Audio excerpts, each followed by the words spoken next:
ఉదాహరణకు రమేష్ అనే వ్యక్తి ఇవాళ నేను చాలా కష్టపడ్డాను. దాదాపు 600 కిలోమీటర్లు నేను డ్రైవింగ్ చేసుకుంటూ వచ్చాను. కాబట్టి నేను రిలాక్స్ కావడానికి ఒక పెగ్గు మందు తాగడం అనేది తప్పే కాదు అని భావిస్తున్నాడు. మనం తీసుకుంటున్న తప్పుడు నిర్ణయాలను మనం జస్టిఫై చేసుకుంటా ఉంటాం. ఇవాళ నేను అలసిపోయినా కాబట్టి నేను లిఫ్ట్లో వెళ్తా. మెట్ల మీద నుండి వెళ్ళే ఓపిక నా దగ్గర లేదు. పోనీలే ఇవాళ ఒక రోజు నేను ఈ బిర్యానీ తినేస్తా. ఫ్రెండ్ మోమాట పెడుతుంది కదా అని సిగరెట్ తాగేస్తా. రాక రాక గోవాకు వచ్చినాం కదా ఈ ఒక్కసారి మనం గ్యాంబ్లింగ్ ఆడదాం. ఇట్లాంటి చాలా రకాల తప్పుడు నిర్ణయాలు మనం తీసుకొని వాటిని రేషనలైజ్ చేసి జస్టిఫై చేసుకుంటాం. గుర్తుపెట్టుకోండి, ఏ చిన్న పొరపాటు అయినా కానీ అది హ్యాబిట్గా మారే అవకాశం ఉంది. ఫస్ట్ ఆఫ్ ఆల్ మీరు ఎప్పుడు కూడా ఒక సిచ్యువేషనల్ అవేర్నెస్ పెంచుకోండి. మన వయసు ఎంత, మన ఆరోగ్య పరిస్థితి ఏంటిది, మన ఆర్థిక పరిస్థితి ఏంటిది, మనం ఉన్న సమాజం లోపల మన పరిస్థితి ఏంటిది. రెండోది, మీరు తీసుకునే బ్యాడ్ చాయిస్ వల్ల జరిగే కాన్సిక్వెన్సెస్ ఏంటి.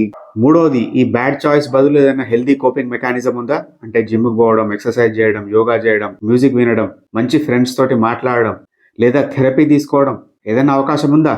ఎప్పుడైనా కానీ మీ మనసు మిమ్మల్ని బ్యాడ్ చాయిసెస్ తీసుకోవడానికి కన్విన్స్ చేస్తూ ఉంటే దానికి వెంటనే నో చెప్పండి.